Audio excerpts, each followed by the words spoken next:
Olá pessoal, sejam bem-vindos à nossa aula de Física. Eu sou o professor William Costa, estou aqui para te ajudar a entender tudo sobre Física. E com certeza, falando em Física, você deve estar curioso para saber o que nós teremos nessa aula. Olha só, aula de número 12, revisão e avaliação. Com certeza você ficou curioso, não foi? Então, vem com a gente.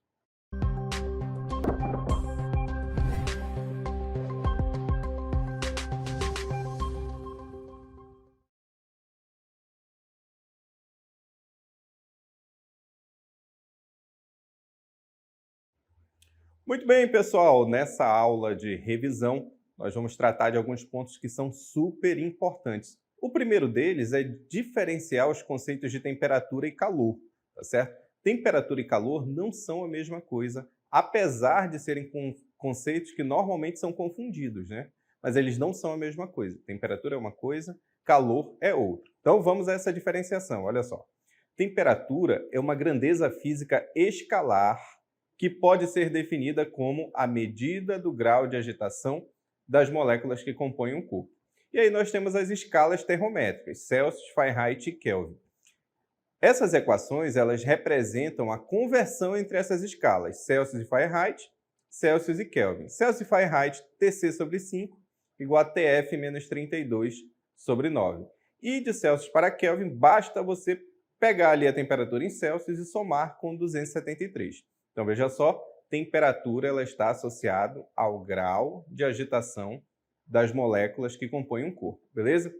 Já o calor, olha, o calor é a energia térmica em trânsito de um corpo com maior temperatura para um corpo com menor temperatura. Veja, nós já estamos tratando de uma energia térmica que é transferida de um corpo para o outro, né? De um corpo com maior temperatura para um corpo com menor temperatura. É sempre nesse sentido, beleza? Nós temos aí dois tipos de calor, olha, o calor sensível e o calor latente. No calor sensível, ele acontece toda vez que nós temos uma mudança de temperatura. Tem mudança de temperatura, mas não tem mudança de estado físico, beleza? E que equação nós utilizamos? Q igual a m vezes C vezes ΔT, beleza? M é a massa, C é o calor específico e ΔT é a variação de temperatura. No calor latente, não há variação de temperatura. Veja, já tem uma diferença aí em relação ao sensível. Ao passo que não há variação de temperatura, esse é o calor responsável pela mudança de estado físico. E como eu calculo? Q igual a m vezes L. M é a massa e L é o calor latente. Esse calor latente ele depende do material, ele depende de que processo, que mudança de estado físico que está ocorrendo também, tá certo? Ele é uma constante dependendo aí dessas circunstâncias. Primeiro, qual é o processo que está ocorrendo? É fusão? É evaporação? É vaporização? É condensação? Depende aí, tá certo? O valor do calor latente. E depende também do material que nós estamos falando. Calor latente de vaporização da água. Então, tem um valor. Calor latente de vaporização do ferro já vai ter outro valor. Beleza? Então, veja, estabelecemos a diferença entre calor e temperatura, tá certo? Lembre, não existe conceito de frio, não é possível você conter calor, não é possível você dizer fisicamente eu estou com calor, tá certo? Porque o calor é essa energia transferida entre os corpos, tá certo? Ele também, os corpos de diferentes temperaturas. A partir do momento que começa a transferir ali calor entre os corpos, um vai ter a sua temperatura diminuída e o outro vai ter a sua temperatura aumentada, até que os dois tenham a mesma temperatura. Quando os dois tiverem a mesma temperatura, o que vai acontecer? Equilíbrio térmico, beleza? Isso funciona a partir das trocas de calor. O que acontece? Quando um corpo cede calor, que é aquele que tem maior temperatura, o outro vai absorver o calor. Quando esse outro absorver o calor, ele contribui para a energia interna e as moléculas vão ficar mais agitadas. Se as moléculas vão ficar mais agitadas, o que acontece? Um aumento de temperatura por aquele que absorveu o calor, beleza? Bom, agora nós vamos treinar esses dois conceitos aí em questões. Olha só. Enem 2020, um fabricante de termômetros orienta em seu manual de instruções que o instrumento deve ficar 3 minutos em contato com o corpo para aferir a temperatura. Esses termômetros são feitos com um bulbo preenchido com mercúrio conectado a um tubo capilar de vidro. Então, nós estamos falando aí do termômetro de mercúrio, né? A recomendação é que fique 3 minutos embaixo do braço. De acordo com a termodinâmica, esse procedimento se justifica, pois é necessário que... Vem aqui comigo, daqui a pouco a gente vai voltar aí para ler as alternativas, mas vamos pensar o seguinte, olha. Por que eu deixo o termômetro 3 minutos ali embaixo do braço? Para que haja uma troca de calor entre o corpo da pessoa, né? E a parte ali do termômetro que vai absorver esse calor. Quando o termômetro absorve esse calor, tem um aumento de temperatura ali no termômetro. E o que acontece? A coluna de mercúrio ela vai subir para indicar um valor de temperatura. Claro que existem termômetros mais modernos, né? Mas veja só, para que ocorra isso, ocorre uma troca de calor até o ponto que os dois possuem a mesma temperatura, ou seja, é o ponto de equilíbrio térmico, não é? Então, a resposta-chave para responder essa questão é o equilíbrio térmico. Vamos voltar e vamos ler as alternativas, olha só. Letra A. O termômetro e o corpo tenham a mesma energia interna. Não, não é isso, né? Não é isso. Não necessariamente eles vão ter a mesma energia interna, eles vão ter a mesma temperatura, não é? Na letra B, a temperatura do corpo passa para o termômetro. Não é a temperatura do corpo. O que existe é a troca de calor, não é? E a partir do momento que o termômetro absorve o calor, ele tem um aumento de temperatura. Não é a letra B. Na letra C, o equilíbrio térmico entre os corpos seja atingido. Tá aí, a nossa resposta é a letra C. Como você pode ver, alternativa correta, letra C, o equilíbrio térmico entre os corpos seja atingido. E o gabarito comentado, olha, o intervalo de tempo de 3 minutos é necessário para que ocorra equilíbrio térmico entre o termômetro e o corpo que se deseja medir a temperatura. Intervalo de tempo esse para que ocorra a troca de energia térmica. Quando os corpos atingem o equilíbrio térmico, então eles têm a mesma temperatura. Dessa forma, o termômetro terá a mesma temperatura do corpo. Então, veja só, houve ali uma transferência de calor, o termômetro absorve, contribui para a energia interna, as moléculas ficam mais agitadas, tem um aumento de temperatura. Até um ponto que não vai haver mais troca de calor. Esse ponto nós chamamos de equilíbrio térmico, porque os dois corpos têm a mesma temperatura. Beleza? Vamos ver mais uma questão, olha só. Enem 2019, em 1962, um jingle, vinheta musical, criado por Heitor Carrilho, fez tanto sucesso que extrapolou as fronteiras do rádio e chegou à televisão, ilustrado por um desenho animado. Nele, uma pessoa respondia ao fantasma que batia em sua porta, personificando o frio. Olha só, o frio está batendo ali na porta da pessoa. Que não o deixaria entrar, pois não abriria a porta e compraria lãs e cobertores para aquecer sua casa. Apesar de memorável, tal comercial televisivo continha incorreções a respeito de conceitos físicos relativos à calorimetria. Para solucionar essas incorreções, deve-se associar à porta e aos cobertores, respectivamente, as funções de... Vamos já ler as alternativas? Vem aqui comigo e vamos raciocinar. Olha só, o frio bateu ali na porta e o frio queria entrar. Mas só que a pessoa, para se prevenir do frio que queria entrar, o que ele fez? Fechou a porta e comprou lãs e cobertores para se cobrir, não é? Só que veja bem, a incorreção aí dessa figura, né, desse comercial é o seguinte, não existe frio, o que existe é calor, não é? Calor é energia térmica em trânsito de um corpo com maior temperatura para um corpo com menor temperatura. Quando nós estamos num ambiente frio, ou seja, com temperaturas mais baixas, o que está acontecendo? O nosso corpo está a maior temperatura e ele começa a transferir calor para o meio ambiente. E aí o que eu faço para evitar que isso aconteça? Eu me cubro com um cobertor de lã, por exemplo, para quê? Para que não haja essa troca de calor, ou para minimizar essa troca de calor com o meio ambiente, tá certo? Então o que existe é, quando eu compro um cobertor de lã, eu não estou impedindo o frio de me atingir, eu estou impedindo o calor de me deixar, tá certo? Para que o calor não vá para o meio ambiente. É isso que está acontecendo. Tendo isso em mente, vamos ler as alternativas. Olha só. Para solucionar essas incorreções, deve-se associar a porta e aos cobertores, respectivamente, as funções de... Letra A. Aquecer a casa e os corpos. Não. Já vimos que não é isso, né? A função não é aquecer, tá certo? Letra B, evitar a entrada do frio na casa e nos corpos. Também não é isso, porque frio não é um conceito físico, não é? Letra C, minimizar a perda de calor pela casa e pelos corpos. Essa é a nossa resposta. Por quê? Veja só, alternativa correta, letra C, minimizar a perda de calor pela casa e pelos corpos.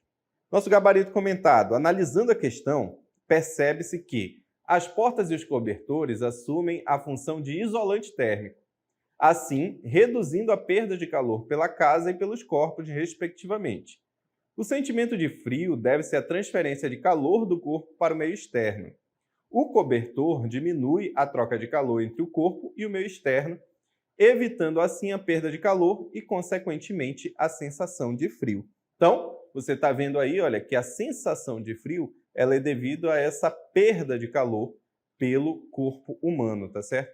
Quando nós estamos num ambiente mais frio, o corpo está doando, né? Está cedendo calor para o meio ambiente, tá certo? Por isso que você tem a sensação de frio, ok?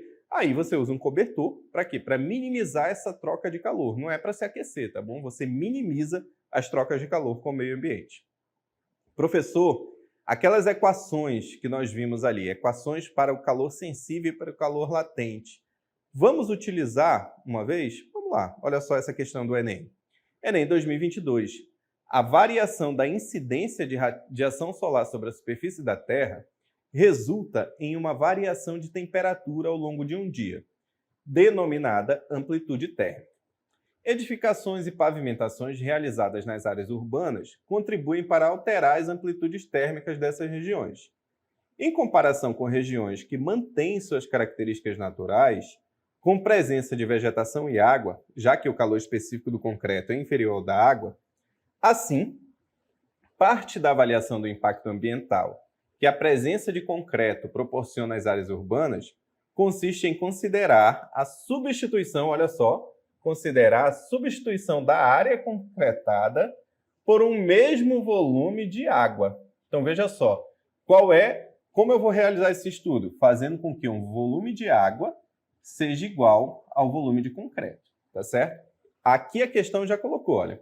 E comparar as variações de temperatura devido à absorção da radiação solar nas duas situações. Desprezando os efeitos da evaporação e considerando que toda a radiação é absorvida, olha só, considerando que toda a radiação é absorvida, tanto a água quanto o concreto, nessa situação aqui, eles possuem aí a mesma quantidade de radiação absorvida, a mesma quantidade de calor absorvido. Então, a quantidade de calor absorvido pela água vai ser igual à quantidade de calor absorvido pelo concreto, tá certo? Essa avaliação pode ser realizada com os seguintes dados. Vamos lá. Ele deu aqui para a água a densidade e o calor específico, e para o concreto deu a densidade e o calor específico também. Veja que a densidade está em quilograma e o calor específico está em grama. Nós vamos ter que transformar esse quilograma para grama, beleza? Então, ele quer, olha, razão é divisão entre as variações de temperatura nas áreas concretada e alagada. Então, ele quer a variação de temperatura nas áreas concretadas sobre a variação de temperatura na área alagada, tá certo? É mais próxima de, olha, nosso gabarito é a letra B, 2,1. Como é que a gente chega nesse 2,1? Lá daquela tabelinha que apareceu, a gente pode retirar, olha, a densidade da água e a densidade do concreto. A densidade da água é 1000, né? 10 ao cubo. Para eu transformar para grama aqui, 1000 kg por metro cúbico. Para eu transformar para grama, eu multiplico por 1000, que vai dar 10 elevado a 6. Tudo bem? A densidade do concreto, a mesma coisa. Olha, nós vamos multiplicar por 1000 para transformar para grama por metro cúbico. Ok? O calor específico da água, 4,2, e o calor específico do concreto, 0,8. Olha só, uma informação importante. O volume de água e concreto são iguais, tá certo? Por quê? Porque a questão manda, é a metodologia para testar amplitude térmica ali na situação, beleza? Vamos lá, vamos partir do cálculo de que a água e o concreto recebam a mesma quantidade de calor pela irradiação solar. Tá aqui, olha. Também vimos em qual parte da questão essa afirmação é feita.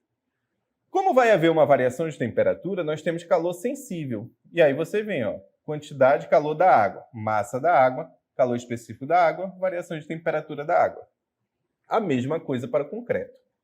Veja bem, a densidade, olha, é massa sobre volume. Você isola aqui a massa, vai ficar densidade vezes volume. Professor, por que eu vou fazer isso? Porque ele não deu a massa no problema, ele deu a densidade, tá certo? Por isso que onde tiver massa, nós vamos substituir por densidade vezes o volume. Tá aqui, ó. Densidade da água, volume da água, calor específico da água, variação de temperatura da água. A mesma coisa para o concreto. Só que o volume da água é igualzinho ao volume do concreto, então eu posso cortar os dois. Só vai sobrar densidade da água, calor específico da água, variação de temperatura da água. E a mesma coisa para o concreto. Substituindo os valores, ó, densidade da água 10/6, calor específico da água 4,2, variação de temperatura da água eu repeti, densidade do concreto 2,5 vezes 10 elevado a 6, calor específico do concreto 0,8. Tudo bem? Nós vamos eliminar aqui o 10/6, olha. Nós vamos ter 4,2 vezes a variação de temperatura de A, que é o que sobrou aqui, olha. Estou repetindo aqui, tá certo? 2,5 vezes 0,8 vezes ΔTc. Tá aqui, olha. 2,5 vezes 0,8 vezes ΔTc. Tudo bem? 2,5 vezes 0,8 é igual a 2. Então tá aqui, olha. 4,2 ΔTA igual a 2 vezes ΔTc. O 2 que está multiplicando vai para o outro lado dividindo. Então, vou ter 4,2 dividido por 2. E o ΔTA que está multiplicando vai para o outro lado dividindo. Eu vou ter ΔTA sobre... Aliás, ΔTc sobre ΔTA, que ele vai dividindo o ΔTA, certo? 4,2 dividido por 2 é igual a 2,1, que é a nossa resposta para o problema. Então, veja bem, houve aí uma situação que foi construída pela questão, não é? Essa questão ela queria testar ali como é que se dava amplitude térmica nas situações quando eu substituo a área concretada por água, tá certo? E aí comparou-se os dois valores, as duas variações de temperatura. Só que para isso ele deu algumas informações que a gente podia ver ali na leitura da questão. Primeiro, os volumes são iguais, né? Que eu estou substituindo o volume de concreto por água, beleza? Então, os volumes vão ser iguais. Segundo, ele diz que a quantidade de calor absorvida pela água e a quantidade de calor absorvida pelo concreto são as mesmas. Essa é a chave para resolver a questão. A partir dali, manipulação matemática. A gente substituiu as equações, saiu manipulando direitinho, substituindo os valores para quê? Para encontrar a nossa resposta, tá certo? E aí utilizamos ali volume de água igual a volume de concreto. Professor, é comum esse tipo de questão no Enem? Muito comum, tá certo? Sempre nós temos uma questão que envolve ali calor latente e calor sensível, beleza? O importante de se fixar é o seguinte, que calor sensível é quando há variação de temperatura, tudo bem? E calor latente é quando acontece mudança de estado físico. Quando está acontecendo mudança de estado físico, nós não temos variação de temperatura. Quando a água está fervendo, ou seja, ela está evaporando, nós temos ali uma temperatura constante. Essa temperatura é igual a 100 graus Celsius. Se não está variando temperatura, não pode ser calor sensível. Ela vai ser calor latente. Beleza? Essa diferenciação é importante. Bom, mas vamos relembrar aqui sobre o método científico. Olha só. No método científico, no cerne das ciências, há uma abordagem para soluções de problemas chamada de método científico. O método científico tem 5 passos básicos, mais um passo de retroalimentação. Olha só, primeiro, faça uma observação. Segundo, faça uma pergunta. Terceiro, formule uma hipótese ou uma explicação testável. Quarto, faça uma previsão baseada na hipótese, a hipótese que você acabou de formular. E quinto, teste a previsão. O passo de retroalimentação é esse repita. Você vai repetir, tá certo? Use os resultados para formular novas hipóteses ou previsões. Esse passo de repetir, normalmente, ele vai circular ali de que se a sua hipótese atendeu, explicou o fenômeno que você estava observando ou não. Tudo bem? Então, o método científico, ele serve para isso. Ele serve para você verificar ali, montar teorias sobre determinados fenômenos físicos. Quando você quer explicar um fenômeno físico, químico, biológico, você utiliza ali o método científico a partir desses passos, tá certo? E assim você pode construir teorias sobre diversas coisas para explicar fenômenos, desde que você teste essa sua teoria e ela consiga responder uma gama de fenômenos muito grande que sejam semelhantes ali ao que você está estudando. Então, pessoal, eu espero que vocês tenham entendido aí e nós nos encontramos numa próxima. Tchau, pessoal!